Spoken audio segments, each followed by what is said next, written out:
How's it going, boys and girls? My name is Caleb. Reptar is my favorite Nickelodeon character, and this is your morning pop.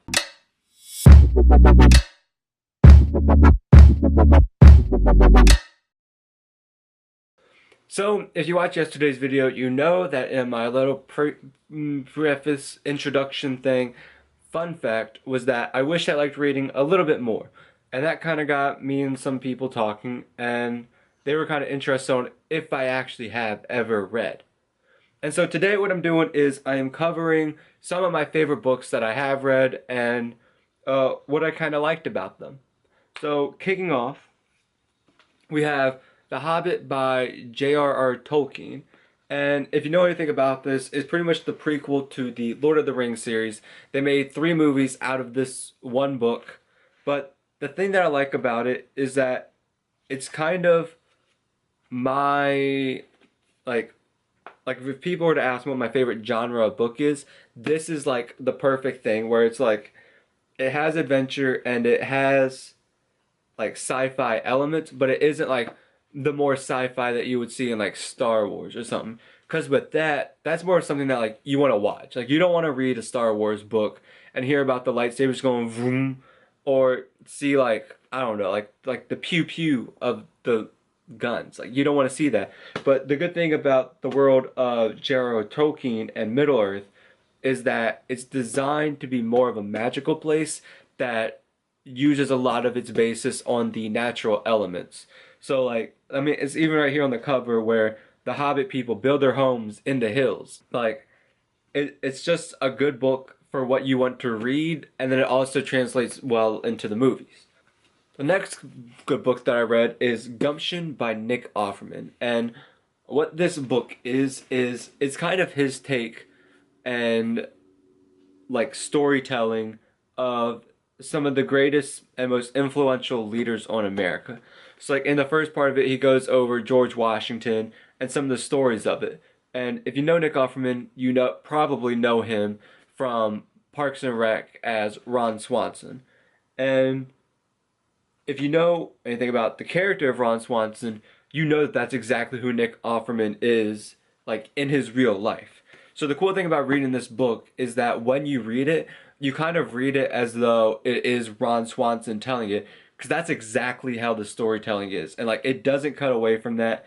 It's very hard with like that witty humor that Ron has in Parks and Rec, but this is a great book if you like reading about history and leadership and whatnot. The next book on the list is Paper Towns by John Green. I read this book back in like 10th grade of high school, and from what I remember about it, it kind of mixes the elements of a good mystery novel, but it has like that type of what's the word I'm looking for?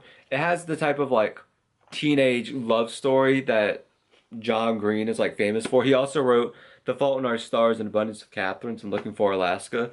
You probably know The Fault in Our Stars, if not from the book, then definitely from the movie. But Paper Towns was great. I liked it.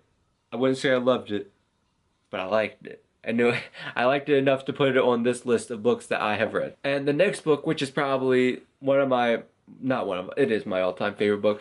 My favorite book that I've ever read is Me and Earl and the Dying Girl. It's probably too hard to see the cover on here, but what this is it's not really just straight storytelling, because it has your basic storytelling elements, but then the whole like story basis is that the main character and his best friend have made movies their entire life, and a lot of it is him going over some of the movies that he has made. And there's even parts of here of like the book where instead of it being like regular like what you would typically see in like a novel with like regular paragraph formatting, if that'll show, there we go, and then it cuts away into like what you would expect like a script to kind of look like. And that's like the way the book goes.